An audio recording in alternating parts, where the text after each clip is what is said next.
Hello Math 20-1, so you notice that I'm not here, but we are still going to continue on with our absolute values lesson.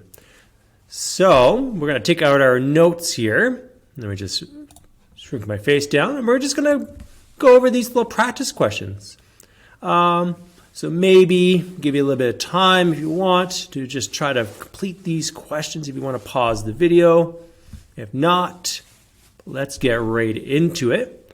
So like I said, you can actually just plug most of these into your calculator. If you don't remember how to do that, if you go to number and you go over to ABS here, so after you get into the number, you can change your tab over to here to num, and then the first one ABS, and then you can start typing in whatever you want to type in. Like this is the old school way where it says ABS, but if you do change it, you can go, most calculators you don't need to change. But if you have the other way, you go alpha window, you pick that ABS at the top there, and then, not syntax error, but then you can just fill in all these little blanks, like the absolute value of -3 or something like that, which would be +3. So, ignoring the fact that we have a calculator to do this, we could probably do most of these mentally. Probably more time to type it in your calculator. So, we got 5 minus 6. So we know that's going to be -1. And then we all know the absolute value of a negative number turns it positive. So my answer is just 1. All right? Not too bad. So remember, you have to do this operation, this switching the sign. If it's negative, turn it to positive. If it's positive, keep it positive. We have to do that after we do all the math within the absolute value brackets. All right? So they're just brackets. But it's like an operation, it's like squaring or something like that. You have to do what's inside before you actually try to square or take the absolute value. So here the absolute value of 2, well, that's just 2. So I'm just going to leave that alone. But here I got to do a little bit of math before I do my absolute value. So 3 times -4 is just -12. Now I can do that absolute value. I'm going to go 2 minus the absolute value of -12 is 12. So 2 minus 12 is -10. All right? Not too bad so far. This one down here looks a bit complex, but if you just kind of follow those rules, deal with the stuff that's inside the absolute values first, then work your way out, it shouldn't be too hard to do. So here we have the absolute value of -4 plus 3 squared is 9. So I'll deal with that later. This one's going to be the absolute value of 8. And then we got a negative situation here, so that's just like +10, so that's going to be an 18 eventually. Here I can do the math. 9 minus 16, I believe, is -7. You can just double check that. It's maybe a bit too late to do work here. Yep, -7. Oh, and this one, last one, I could just do that one, which is the absolute value of 10, or -10, sorry, is +10. So I got the plus here, the plus. This minus sign is not going to change because it's outside of the absolute values. But remember, you got to do the absolute values first before I start subtracting, because order of operations. Do your bed mass first, right? So this would be absolute value of 5, okay, minus the absolute value of 18, all right, plus, I could do the absolute value of this one. This is going to be the absolute value of 7, or -7 turns to 7, plus the 10. Then just keep on going down the line. So we got here, absolute value of 5 is just 5. The absolute value of 18 is just 18. And then we got +7, plus 10. We plug this all into our calculator, and hopefully we get a nice number here. Let's see what we get. Yeah, I get 4. I think most people were getting 4 yesterday when they were practicing this. There we go. It's pretty good. All right. So if you remember what we were doing yesterday, we were looking at patterns and we're trying to figure out what was happening to the graphs as I was taking the absolute value of them. Well, something that was negative was always turning positive, and something that was positive just stayed positive. So looking at the patterns from the previous day, let's say I were to go back to this graph right here, it's on page 6 here, you notice that these y values here, this y value here, all right, I'm not going to highlight like I did before. Here, this y value of 6, and then after I did the absolute value, it stayed 6. But it was the y values I was taking the absolute value of. So like here, this y value was -2. But afterwards, after I took the absolute value of it, so remember this is the absolute value down here, it became positive 2. But the x value didn't change, just the y value changed. So it kind of flips the graph up. Like this negative 3 turns to positive 3. This 1 stays at a 1. So all I'm doing is just taking the absolute value of the y values of the previous graph. So if I go down here, these are the y values. Y is equal to f of x. F of x, remember, f of x can always be replaced with a y. So these are my y values. So I'm just going to take the absolute value of them. So absolute value of 0 is 0, then 6, then 12, and then 14. Pretty easy to do. I'm not going to change the x's. I'm just going to change the y values. So like same thing with this one. This would be 7, 4, 1, 2, and 5. So everything just turns to a positive number. Not too bad. Now this is going to help us graph though. Knowing that the y values, if they're negative, turn positive, and if they're already positive, they stay positive, that makes it a little bit easier to graph the absolute value of something. So here's an absolute value, and all I'm going to do is just change the y values. So if the y value is already positive, say like this point right here, that's positive 4. So the absolute value of positive 4 is positive 4. So that's not going to change. And I can go down here like this point right here. I don't know what point that is, but it's like just below 3. But it's a positive number, so it's not going to change. This point right here, that's a positive number. It's not going to change. Same thing with this point. Same thing with this point. Same thing with 0. The absolute value of 0 is just 0. It's neither positive or negative, so it's not going to change sign or anything. It's just 0. Then when we get into these negative values, so let's imagine this one right here. This point right here is negative 4. Actually, I should probably use a different color. All right.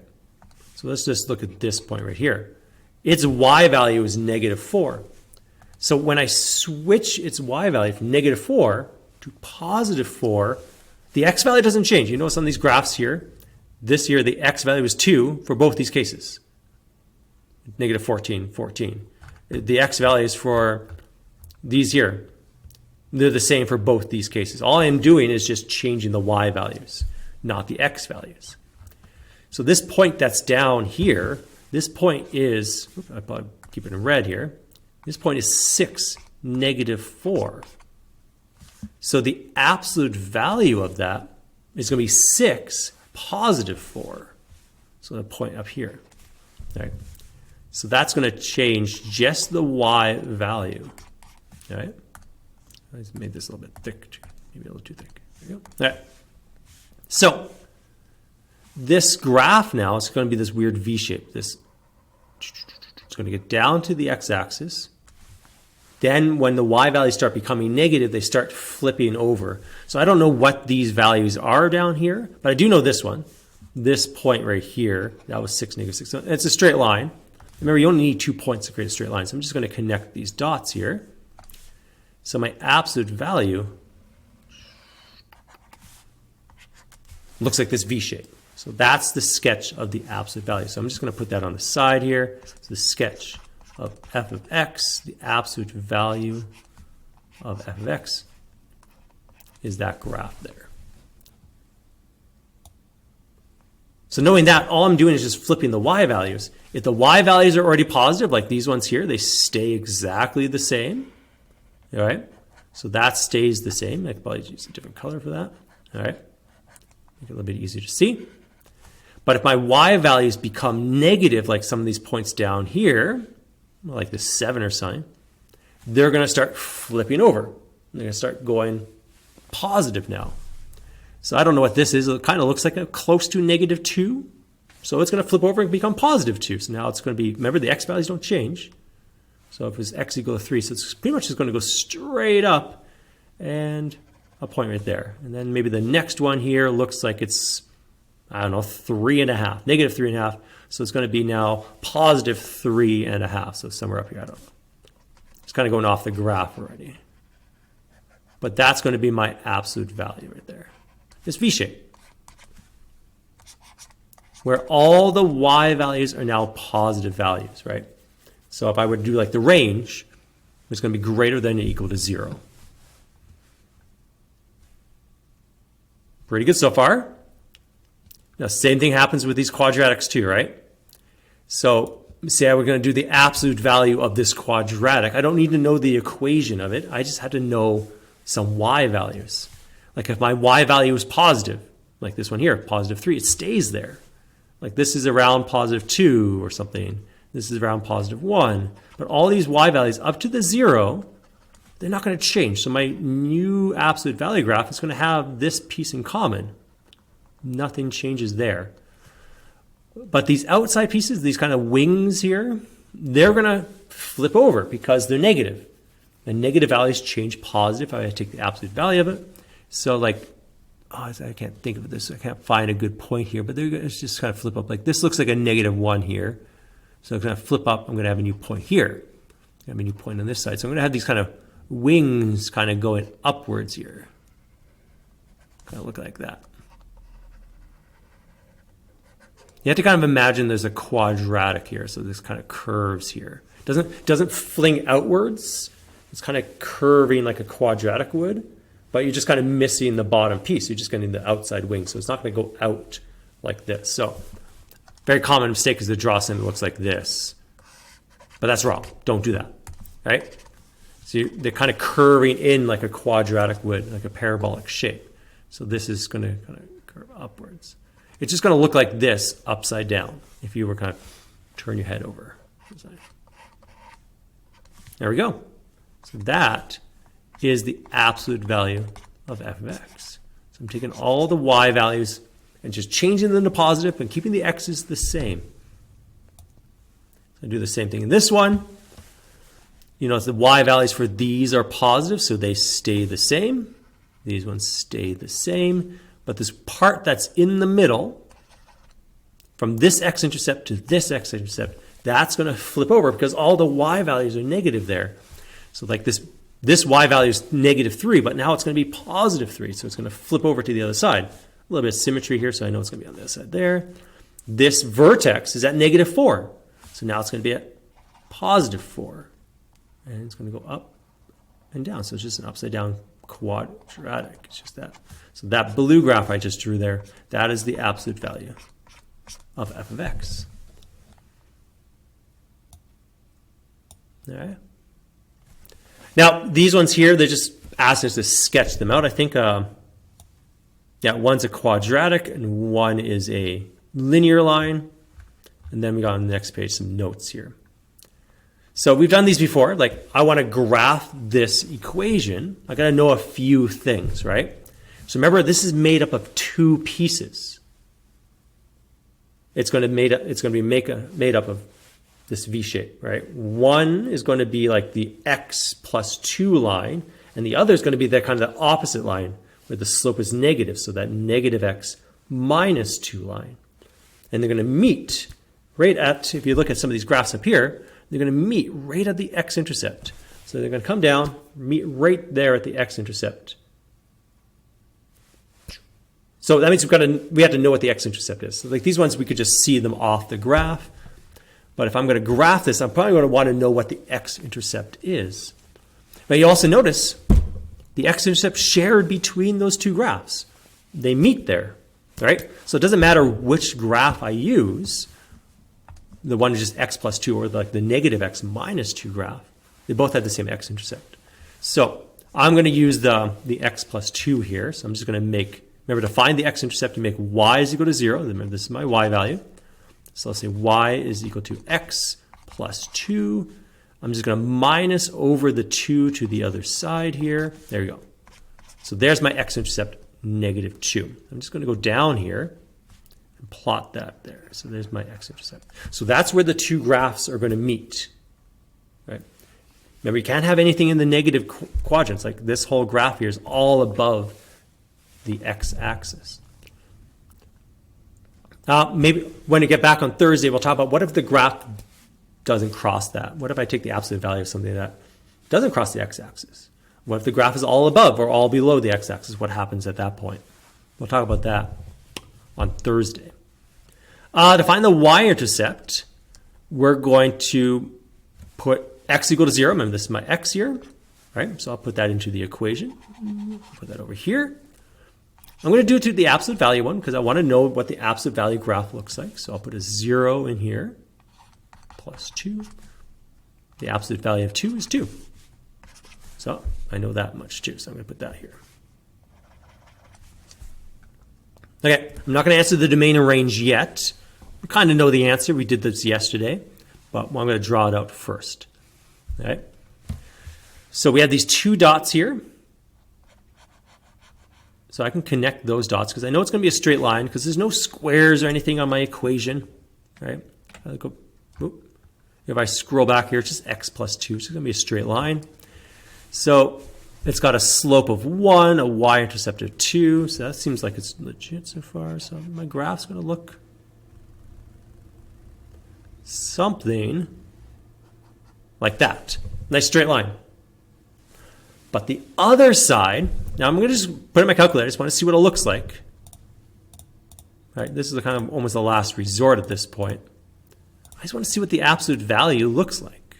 So if we go over there, find the absolute value function. I'm going to go x plus 2. Yeah, it's that V shape. You can see there's my y-intercept of 2, the x-intercept of negative 2, but then you have this other side over here that has a slope of negative 1. If I were to extrapolate it backwards, it would cross at negative 2. All right, so that line doesn't have an equation of negative x minus 2. It's the opposite of this other graph here, this x plus 2. So this line here that I just graphed, that's x plus 2. The other line is going to be the negative x minus 2, the opposite of that one. So it's going to go this way. That's what we talked about yesterday. It's made up of 2 different equations. So this one here is negative x minus 2. It's the opposite of the other one, right? So that's what that graph looks like. You can see it on here. It's not really quite square. We can always do that. So zoom square. There it is, a bit more square. So looks pretty nice. Okay, so now we look at this and think of the domain. We talked about this yesterday. As long as there's no restrictions on the things inside the absolute values, there should be no restrictions on the absolute value itself. So it's just going to be x ER. And a range, because remember, this absolute value is around the whole equation, from the x to the 2, so around the whole equation. And because it's around the whole equation, I can never get a negative out. So if I look at this graph, there's no negative y values. So that means all my y values have to be positive numbers. But remember, I can have 0. Right? I literally put it in there. I have a y is equal to 0 on my x-intercept here. So my y is allowed to be 0, and I get a value. So we can be equal to 0 as well. There we go. We've got a nice little sketch down here. Remember the word sketch. It's an accurate sketch. Like mathematically sketching just means give all the key features. Be as accurate as possible. You don't have to put the word accurate in front of it. Sketching in math is pretty accurate. Right? It says use different colors for each graph.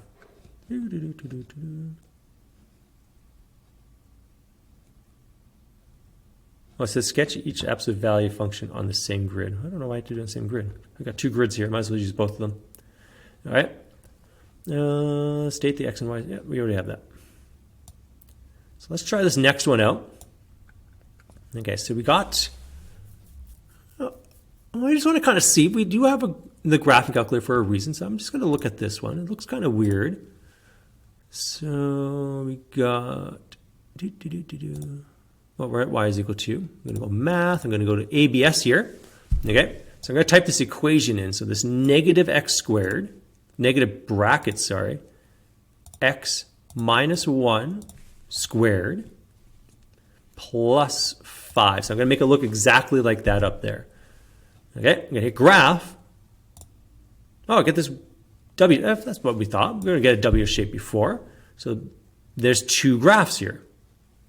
One where there's upside down quadratic, so this quadratic that's upside down, and then there's this other quadratic that's kind of going the other direction, but there's kind of a hole in it. This bottom part's missing. So you got these 2 lines coming down, and then the bottom part's missing on that graph. So, but it is a quadratic.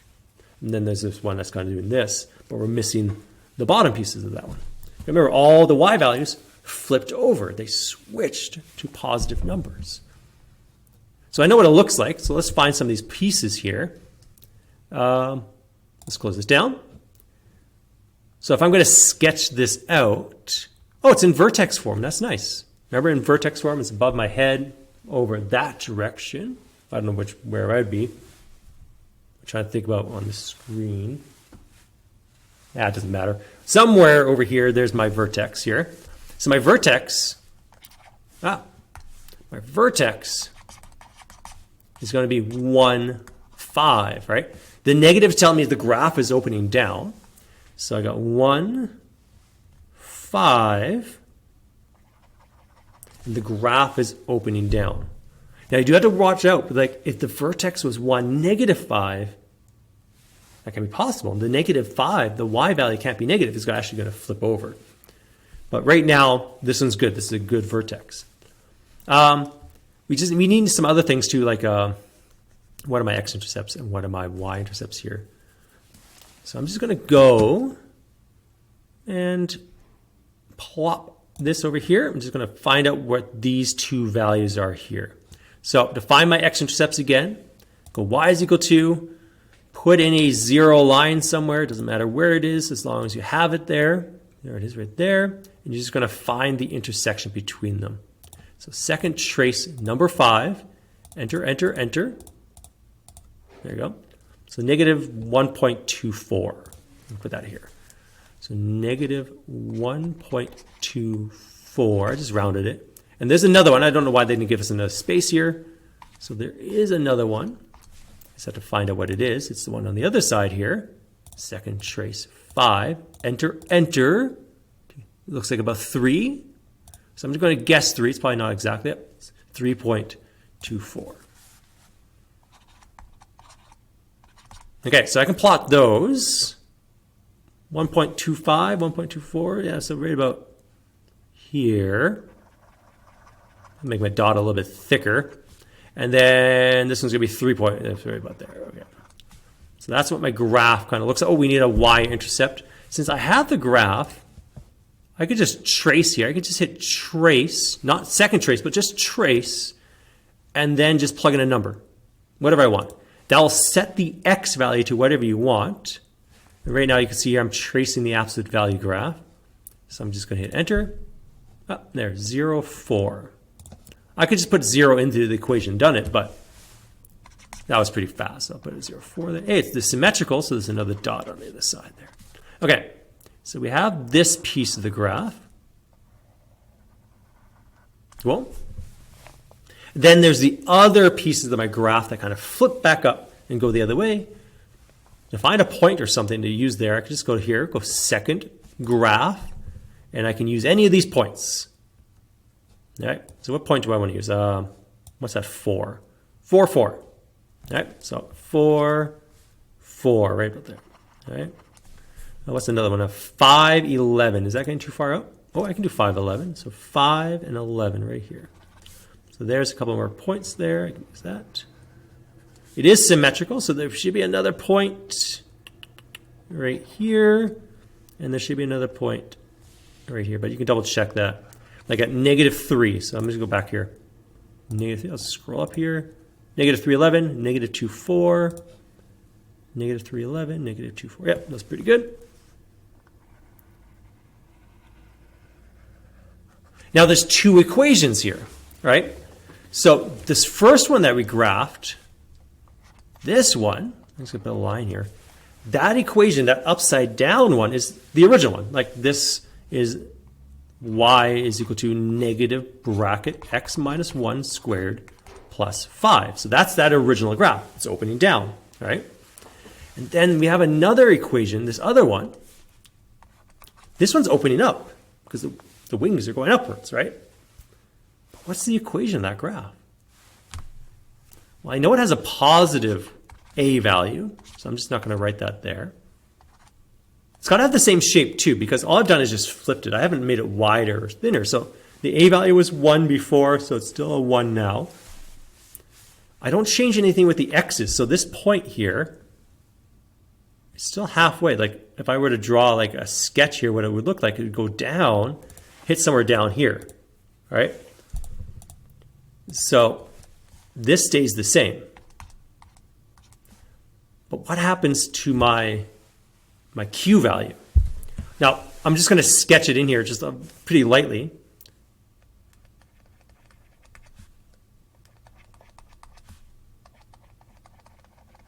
So that's what it would look like if I were to complete it.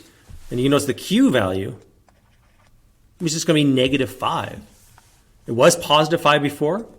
Now it's -5. So they're opposites of each other, just like this graph over here. These are opposites. You notice that this is -x, now it's +x. This is -2, now it's +2. You notice here my A is +1, but now, or actually the other way around, my A is -1, now it's +1. So I flipped that sign, so now it's positive here. My Q was +5, now it's -5, so I flipped that sign. So these are opposites of each other. But you also notice that the square part, what's inside the square, didn't change. Because remember, when you multiply by negative, you pick two things, you multiply it out. So when I multiplied this by negative, I multiplied that negative by a negative and got a positive, and that's it. I'm not going to multiply it into the square. I can't do that. Right? I can, just as it gets a little bit complex. But that's all I have to do. I just have to multiply it with a negative. I'm done. Okay? Cool. Now, with that, we can actually create a piecewise equation if we wanted to. That's going to be on the next slide or the next page here. We were practicing doing that already. These are the two equations that make up this graph, this black graph that I created here. These are the two equations, but then when do I use those? So there's lots of practice on the next couple of pages about that. So here we got a domain, we got XDR again, just a quadratic. There's no restrictions there. And you notice my range is everything is greater than or equal to 0. There we go. Looking pretty good. You'll see that's pretty common, except for some of the, there's some special cases where they actually don't hit the x-axis, where the range changes a little bit. Well, we'll get to those on Thursday, I think. Unless one of these down here is one of those. Now, this is just the type. This title here on this page should be on the next page. All right. So we're going to talk about these piecewise equations. We've talked about them before, or piecewise functions. We've talked about them before. We're going to go a little bit more in depth or just more practice. All right. So remember, every absolute value graph that we've done so far has been made up of pieces. Actually, someone from calculus just right after school today asked me about this and how do I take a derivative, or how do I apply my mathematics to this absolute value? Well, you got to separate into its pieces, the two pieces of this graph. Right? So that's what we're going to do. We're going to talk about piecewise equations now. Cool. So here we did this already. Like this is one of our examples here. The piecewise of the absolute value of x was x and negative x. We could scroll back. I can't remember how far back it is. So most absolute values will have two pieces. Some will have one. Well, those are the special cases. They'll have one piece to them. But right now, most will have two, as long as they cross the x-axis. Okay, so let's look at this one. What are the two pieces of this graph? So if I wanted to, I can just kind of sketch this out on my calculator just to kind of see what it looks like, so I can kind of analyze it and see if there's a pattern of everything we've been doing. So I'm going to go math, I'm going to go to ABS, I'm going to hit X, and I can't remember, what is it? X minus 7, hit enter again, graph. So X minus 7. Oh, where's X minus 7 here? I've got these two lines. So if I look at my graph, the X here is positive X, so it has to have a positive slope. So that must be this line here. This one right here. I don't see the minus 7. Let me just check something out here. So I'm going to put down here X minus 7 without the absolute values. I just want to see something. Actually, I'm going to clear this one out. I'm going to just move it down the list a little bit. So the math absolute X minus 7. Okay? So I'm going to hit graph. There's x minus 7. So the red graph was x minus 7 because it's crossing at minus 7, has a positive slope. But my absolute graph is using part of it, right? But not all of it. Like this part down here hasn't been overridden. It's not yellow, right? The absolute value graph is my yellow one right here, right? So the yellow one is overriding a little bit of the red one, but not all of it. But it seems like it's starting at this x-axis point right here, the x-intercept, wherever that was, positive 7, I think. We'll have to figure that out. So I'm using this graph, the red graph, from this 7 and on, like bigger than 7. That's useful. What's the equation of the other line? Well, remember we were doing this before. We saw patterns as an opposite thing. So what if I put in the opposite? So the opposite of x minus 7 is negative x plus 7. So if I put those, that should be the opposite. Let's see what that looks like. It is. There it is right there. I wonder if I can refresh this. Zoom. There. Better. Okay. So there's my opposite graph, and you notice that my absolute value is actually using part of that too.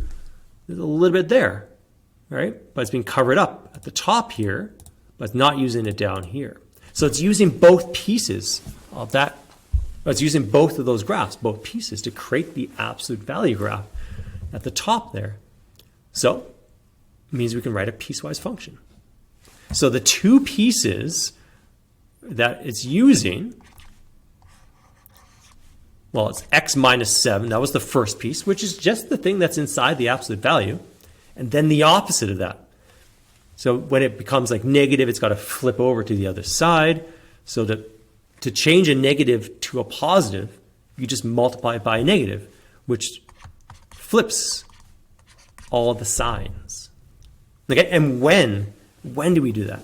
So when x and when x. Okay, so when x is, so if I look at my graph here, I use this positive slope one, this x minus 7 graph. When it's more than 1, 2, 3, 4, 5, 6, 7. Is it 7? Probably is. If I double check here, second trace. Intersection 7. Yep, 7. Cool. Good so far?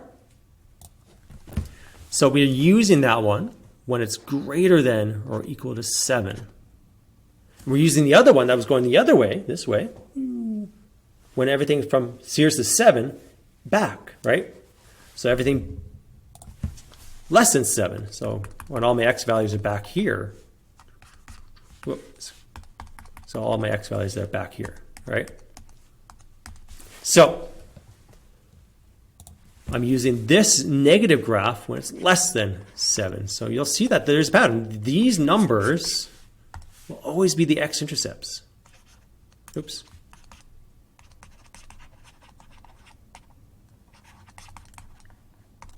And these will just be like the original graph and the opposite of the graph. Now, let's just think about that 7 again. Well, if I put 7 in, I get 0. Like into the original equation, I get 0. So the absolute value of that is 0. Okay, that's why that is there. Now, if I pick something let's say it's greater than 7, because that's what this first one's saying. If x is greater than 7, just don't do anything. Like it's just x minus 7. That's the original equation. Don't do anything with it. So x, what's the number greater than 7? 10, right? So I go back here, I put a 10 in here. So 10, if I can just click here. So 10 minus 7, that's 3. The absolute value is just 3. I don't want to do anything with it. That's what this is saying. Don't do anything with it. The graph is still the same as what it was before. Just don't do anything with it. Okay, that's good. Now, a number less than 7. A number less than 7 would be 0. Right, 0. So let's just say 0. 0 minus 7 is negative 7. But then the absolute value of negative 7 is positive 7. So when I have numbers less than 7, I get something negative, and I got to flip its sign, right? So if it's negative when its numbers less than 7, I got to somehow switch those negatives to positives. And to do that, you just flip its sign. You flip all the signs. So you notice this is the opposite I multiplied this by -1. So that's what I've done. I've taken this original equation. I'm just going to look at this one here for a second. And I've multiplied it by -1. So you distribute this in, and that's what happens up there. That's how that equation came to be. So I had a -7 in there, and negative times a negative turns it positive. So I flipped its sign. That's pretty cool. So it works out. It says describe it as a piecewise. What's down here is you could just kind of, if you want to sketch it out, you could. So I created this little graph here. So let's just sketch this out and see what it looks like. So this is my x minus 7 graph, and then on the other side, I think it goes up to 7, doesn't it? Got to get up. That is my negative x plus 7 graph. All right, so this is my two pieces. Now we could do a domain and range, but we don't need to at this point. Okay, the next one is going to be a quadratic. Okay, so we're going to look at this one here. Now, I notice back here, remember what I said, these numbers, when I'm doing the when statements, it's when it hits the x-axis. That's when it switches from one graph to the other graph. So I got to know what those are. So the first thing I'm going to do is find out what the x-intercepts are. But then you have to remember, hey, the x-intercepts for both of these graphs just happen to be the same thing, right? They intersect, they touch at the x-intercept at the same place. That's all these graphs. They do it here, they do it here, they do it in all the spots. So if I find the x-intercepts for one of these two graphs, I found it for both, essentially. So let's just find it for, so actually, I'm going to write down my equation first, what I'm going to start off as. So I know it's going to be two pieces. Well, maybe not, but this one does end up being two pieces. I have the original graph, and then I have the opposite graph, where I switch their signs, right? Okay. But then I want to know when they happen, right? When am I using each of these individual graphs? And that's when it involves the x-intercept. So I can just go to my graph here for a second, right? And just plop this in. Clear, clear, clear. Go back up here. Oh, too far. Math, go over to absolute. X squared minus 4, a graph. So you see that there's two graphs there. The one that's opening down, the one that's kind of opening up there. You can't really see it, but it is kind of opening upwards. But they switch when they hit the x-axis. Okay, so let's close that down. So I have to know when that happens. So I'm just going to do this algebraically. So to find the x-intercepts, we make y is equal to 0. So 0 is equal to x squared minus 4. So remember, there's two ways to do this. I could factor it now. It's just the difference of squares. I can factor it. Or I can just solve for x because it's just a single x. I can just rearrange this, take the square root, do that stuff. I'm going to do this by factoring because I like difference of squares. Remember, when you have a difference of squares, when both things, you don't necessarily have to do it for the number, but as long as there's x squared minus something else that possibly squared as well, I can separate into two brackets where I have x times x. That gets me x squared. And then to get the negative 4, I have to have a negative 2 and a positive 2. So what would make this equal to 0? Well, 2 and negative 2. Okay, so I'm going to sketch this down here. So I have it in my notes. So I have 2 and negative 2. Actually, I said that backwards. Right? And then I have my two graphs. I have my x squared minus 4. That's the one that's opening upwards here. Then I have the negative x squared plus 4. All right. So if I go back here, that's what it kind of looks like here. You can see it has a y-intercept of 4. Actually, I may want to have that. Actually, what's my y-intercept? I probably should put that in my math here. My y-intercept, I make x equal to 0. Y, absolute value. Now, when I want to find the y-intercept, use the absolute values because they do switch depending on which graph you're looking at. They have different y-intercepts. I'm looking for the absolute value one. So I'll put a 0 in that spot there. Minus, so that's squared, minus 4. The absolute value of negative 4 is positive 4. Okay, so I know the y-intercept is positive 4, so right there. So I have this graph that's going, oh, that's horrible. But at least I have the key points. That's my quadratic that's opening down. So that must be the negative one because it's opening down. All right, so that's that second one there. Then I have the one on the outside. This, I'm not too, okay, I'm concerned a little bit about that graph there. I'm not happy about that. Okay, so what I'm going to do is I'm just going to go to the graph here and see if I can find some good points. So remember, you could just go here once you have a graph. Second graph, I can use some of these data points. So I want to find one, maybe at 3, 3, 5, 4, 12. No, can't go that high. So 3 and 5, so right about here. And then negative 3 and 5 is about the same. So I need to go through that point at least. Okay, that gives me a little bit something to aim at here with my line. Kind of curving in a little bit, not too much. Right? It never curves back on itself. Right? It kind of just keeps on getting steeper and steeper. Okay, looking good. Now the question wasn't actually to draw the graph out. I could just look at that. I want to know what the equations are. So we have the original one, this one here. That's the x squared minus 4. Then we have this kind of upside down one, which is negative x squared plus 4. That's the opposite graph. When am I using those? So the one that's this way, I'm using it only for this piece here and this piece, not for the full thing, right? So I'm not using the bottom part of that. If I was, then it would be down here somewhere, right? But I'm not using that.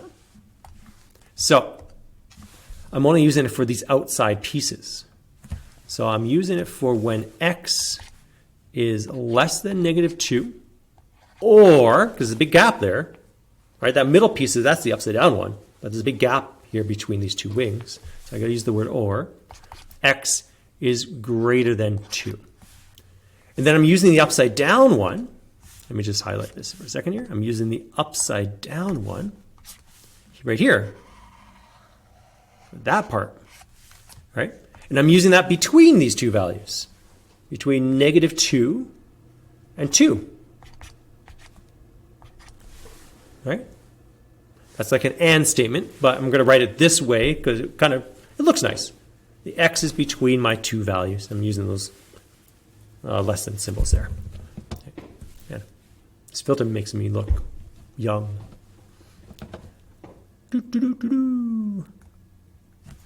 Looks good. Quite happy about that. I'm already at 42 minutes so far. Okay. Here's a couple more examples here. So we're going to do the same thing here. The space underneath, we're going to create those piecewise equations. Same thing with this one. This one's a little bit trickier because, I don't know, it's not in vertex form. You still have to find those x-intercepts. You've got to find the y-intercept. The y-intercept is pretty easy, it's just 8. But then I want to create, what are the two pieces of that graph, right? Same thing with this one. That's a your turn one, okay? Oh, this one should be on the next page here.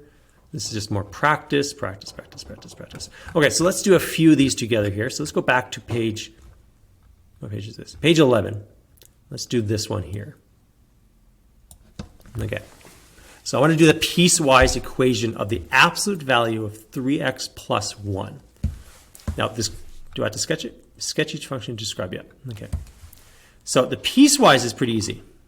Well, it's two pieces. 3x plus 1, right? Yeah, 3x plus 1.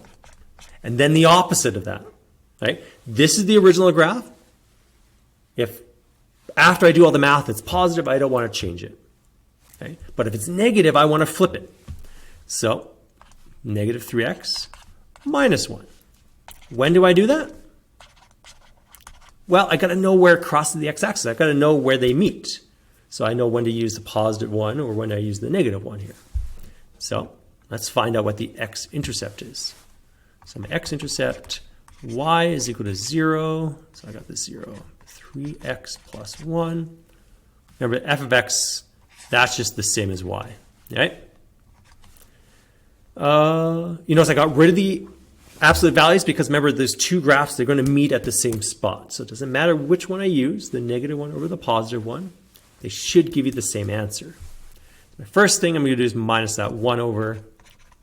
Then I'm going to divide by 3. So I got this negative 1/3. So I'll just show the work here.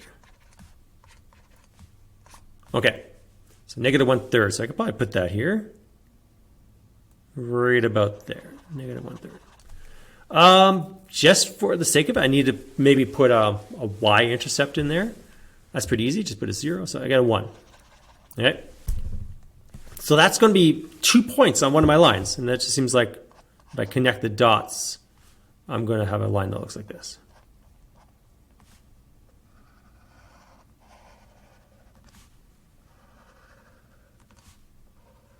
Cool. There's that one. Now, I know it's going to cross through this point because of my slope. My slope is 3. So if this is 1, at this point, I'm going to go 3 up, 1 over, 3 up, 1 over. There's my points. All right? It's hard to do that from this x-intercept because it's like a fraction. But this nice point right here, this I could start there and just go 3 up, 1 over, 3 up, 1 over. I go backwards, I'm into the negative realm. But then remember, if it's a negative y value, it's going to flip over. That's what the other graph is. So that other graph, that's this negative 3x minus 1. That's going to be tricky to do. So what I'm going to do to graph this one, I guess technically I could just go to the, I'm having problems selecting that for some reason. Okay, there you go. Nope, that didn't work. I can just go to the graph, like I plug it in here and go to the table. Or I can just kind of visualize this a little bit. I could just go, like, it has a y-intercept of negative 1. So I'll just kind of lightly put a negative 1 there. Use my negative slope to find another good point. So actually my negative slope, I'm just going to go backwards this time. So back 1, up this. So just 1 second. Well, that's about, okay. So I'm going to put that there. Oh, that's a good point. So I'm going to use that. So what I know is that there is going to be a straight line here, but it's going to start from the x-axis and go up to that point there. When in doubt, just plug in your calculator, find some good points there. Right, not too concerned how you find the intermediate points.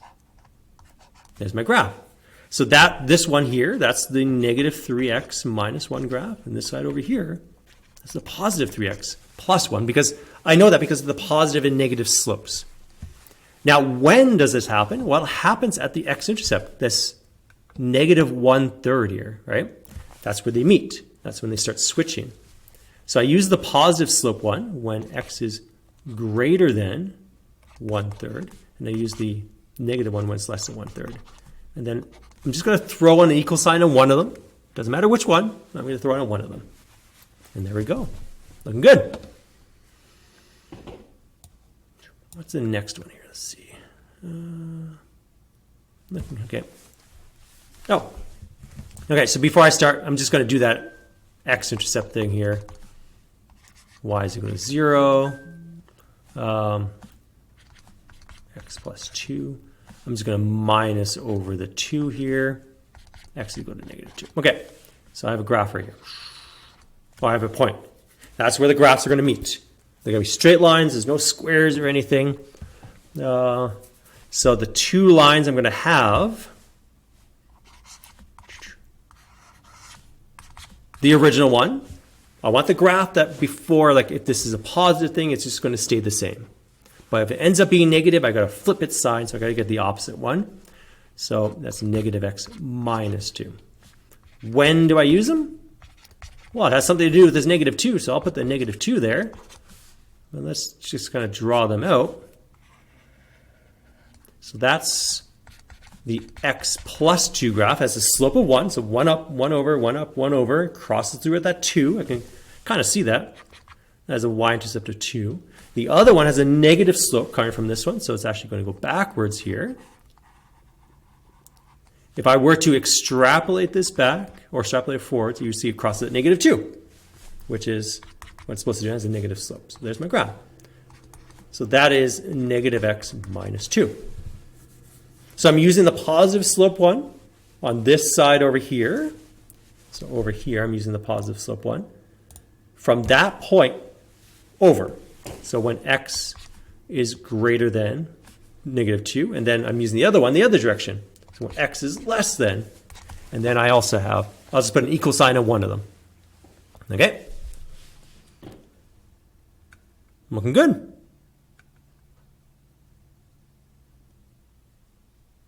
Yeah, okay, cool. I'm going to go back down here. So remember, at any point you could pause it, go back a little bit, just do what you feel like at this point. I'm almost an hour in, so I'm going to actually stop pretty soon. So I'll give you a little bit of time to maybe practice, because there's some your turn stuff here, and then you can also work on your assignment questions as well. There's lots of questions here. Ooh, man, I put a lot in here. Oh, and there's some practice questions down here too. Ooh, lots of practice questions.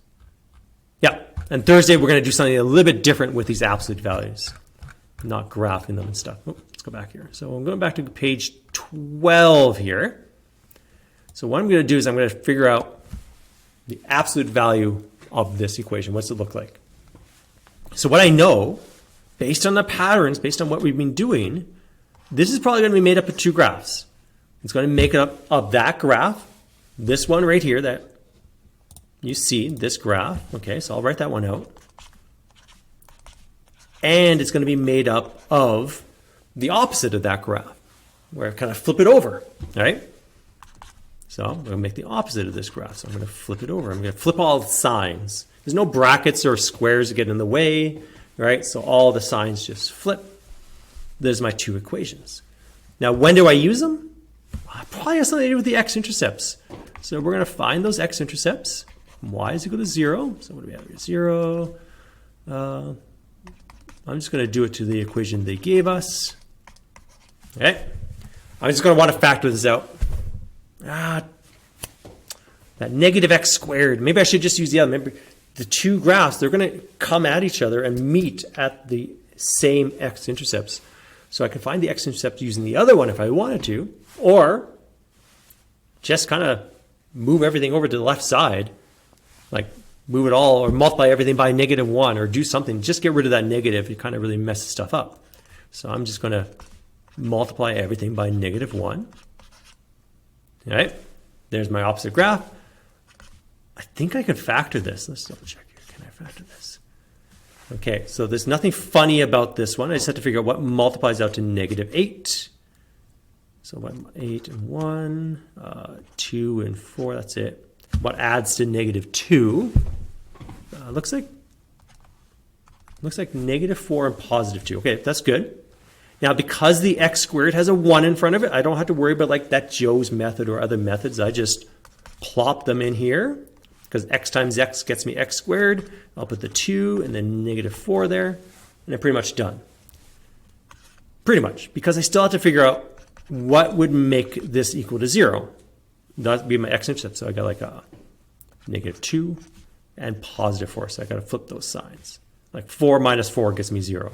-2 plus 2 gets me 0. So now I know those 2 points. So I'm going to put them down here, because I do want to sketch it. It does say sketch up here. So I'm trying to keep it as accurate as possible. My y-intercept, remember, I want to do it for the absolute value graph. I'm going to put a bunch of zeros in there. So I got 0 plus 0 plus 8. The absolute value of 8 is 8. So I know it's going to cross at 8 up here. Cool. Trying to think about symmetry-wise. There's probably another point right here, based on how symmetrical the graph's going to be. And the vertex is going to be somewhere down the middle. Uh-oh. I may want to find out what that vertex is. That involves completing the square. Do I want to do that? Probably not. Let's do the piecewise part first. So, something to do with the x-intercepts. I got this graph that's kind of going up and then back down. I really want to know the vertex. I'm going to complete the square here. So let's put that over on this side. Where am I going to put it? Let's put it over here on this side. I'm going to complete this. Remember, this is that 2/5 step method here. This will be the last question. Okay, good. So we have a negative value. Actually, I can complete the square. I'm going to complete the square for the one that's going this way because it kind of looks like that's the one that's opening down. So we got two steps here. We got a negative a value, so I'll put that here. We're trying to find out what the p and the q are, so I can write that. So we got to factor the negative out of the first two terms. So that's going to change that to a -2. I'm going to leave the 8 alone. I'm going to divide this by 2. So I get -1. Yeah, that makes sense. That's kind of what it should be. I'm going to square this. So I get 1 and -1. And then I'm going to pop out the negative guy. Oh, -1 times -1, that's +1. Put those together, and I get 9. Okay, so it looks like my vertex is at 1 and 9. Let's see if that kind of fits our picture here. 1 and 9. Hey, it does. Look at that. It fits nicely there. Okay, so. Oh, that was a horrible picture there. That's even worse. I'm going to fix that.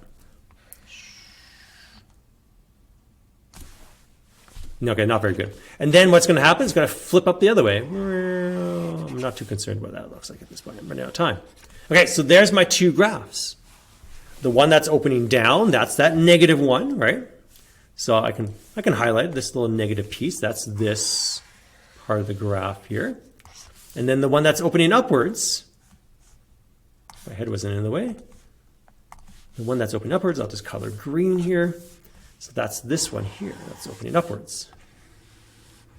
Okay, so when am I using that? So that's my last piece here. So when? Well, I'm using the one that's opening down between these two values. That's this one. So I'm using it between 2 and 4. Okay, remember that I'm just looking at patterns. When I'm doing it that way, between two values is always the same. And then I'm using the green one when x is less than -2. So that's this side on the left here. Or, where's right down here, x is greater than 4. All right, that's the right side. But one of these has to include my x-intercepts. So I'm going to put an equal sign on that one. There's my answer for that. Okay, so I don't know exactly how much time there is, and hopefully we have a little bit of time to practice. If not, we'll do some practice tomorrow. Right. I'll probably throw one of those more complex ones at you, ones we haven't seen yet, just so you're exposed to it. And yeah, try out this next question yourself if there's time in class. Try out the assignment questions. I handed out the assignment, but there'll be some extra copies here at the front. Try it out. I'll see you tomorrow. Bye.